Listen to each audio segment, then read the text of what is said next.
New ideas require many reiterations and restatements before they become part of the generally accepted currency of thought. The idea that I've been trying to get over since I started back in 1938 is still new. It comes as a shock to anyone who hears it. And even after you've heard it for years and years and think you're living by it, I've discovered that one is not really living by it. It has not yet become a part of their thinking. And that is that imagining creates reality. I say this because I identify imagining with God in action. To me, man is all imagination, and God is man, and exists in us and we in him. The eternal body of man is the imagination, and that is God himself. If by God I mean the creator of the universe, the maker and the master of the whole vast universe, and I identify that creator with the human imagination, then man should be more careful as to what he is imagining. So I can give lip service to the statement, imagining creates reality. And yet if I'm observant in the course of a day, if I observe what I'm imagining, I would find unnumbered moments in my life, in 124 hours or other, the waking 18, where I am imagining things I do not wish to experience. If I really believe that imagining creates reality, I would be more careful, more concerned about what I'm imagining. So I will give it lip service and say imagining creates reality and go blindly on imagining anything other than what I want to create, beginning with the morning paper and reacting to things that you do not know, whether they be true. They could be planted by some press agent, planted by some lobbyist. You do not know. And here we react as we read.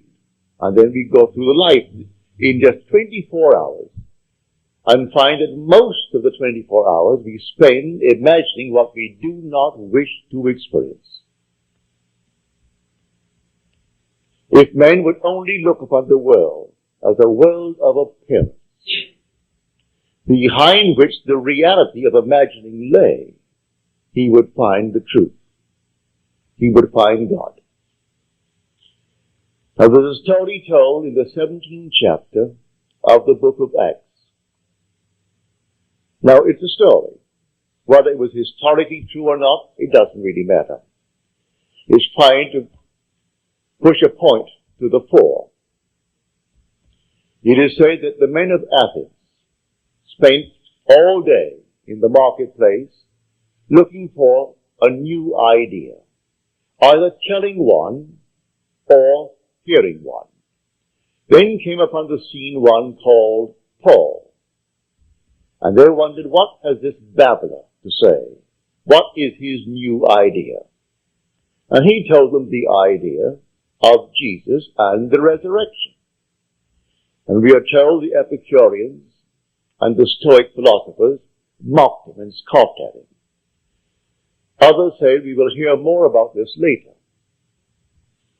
And he said to them, and this is all ironical, if you read it carefully, he said, O men of Athens, I see in every way you are very religious. For as I passed by, I observed the objects of your worship. Now, right away, that's irony. The objects of their worship. Then he said, I noticed this inscription over an altar, to an unknown God. What you therefore worship, unknown, I declare to you. Then he tells them of the only God, the God that created everything, And he's not a God afar off. He is indwelling. He is within every single being in the world, the God of the universe. Not made with hands. You won't find him in a temple, in a church, in a cathedral, or the little objects of your worship that you make of man with your own hands and then worship him and call him Apollo.